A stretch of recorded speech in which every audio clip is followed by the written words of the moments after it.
Cooperative બેંકનો manager નશામાં ઝડપાયો છે। ખેડાની છીબડી બ્રાન્ચનો મેનેજર દારૂ પીતા ઝડપાયો છે। ખેડામાં કેડીસીસી બેંક મેનેજર નશામાં ઝડપાયો છે। કેડીસીસી બેંકનો મેનેજર હર્ષવર્ધન પટેલ સામે ફરિયાદ નોંધવામાં આવી છે।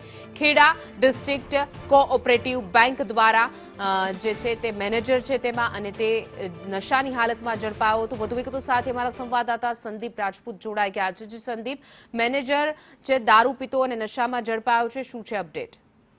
ચોક્કસથી વાત કરવામાં આવે કે ખેડા જિલ્લાની અને કહી શકાય કે ચરોતરની મોટી ગણાતી બેંક એટલે ખેડા ડિસ્ટ્રિક્ટ કોઓપરેટિવ બેંક જે છે કેડીસીસી બેંક, તેના ચેરમેન તરીકે જ્યારે તેજસ પટેલ ચૂંટાઈ આવ્યા હતા ત્યારબાદ એક બાદ એક સુધારાઓ અહીંયા કરવામાં આવ્યા હતા અને અત્યારની જો વાત કરવામાં આવે તો તેમની જ રાહબરી હેઠળ જ જે હેડ ઓફિસના જે ટીમ બનાવવામાં આવી હતી તેમના દ્વારા આકસ્મિક રીતના કઠલાલની અંદર કેડીસીસીની જે શાખા આવેલી છે ત્યાં આગળ રેડ કરવામાં આવી હતી। આ રેડની અંદર તેમનો જ બેંક મેનેજર છે હર્ષવર્ધન પટેલ તે નશાની હાલતમાં ઝડપી પાડવામાં આવ્યો હતો અને તેને બેંકના જ કર્મીઓ દ્વારા પોલીસ સ્ટેશને સોંપવામાં આવ્યો હતો અને તેની વિરુદ્ધ કાયદેસરની કાર્યવાહી કરવા માટે પણ હેડ ઓફિસથી જે ટીમ આવી હતી તેમના દ્વારા ભલામણ કરવામાં આવી હતી અને ત્યારબાદ કઠલાલ પોલીસે આ બેંક મેનેજર વિરુદ્ધ કાયદેસરની કાર્યવાહી હાથ ધરી હતી।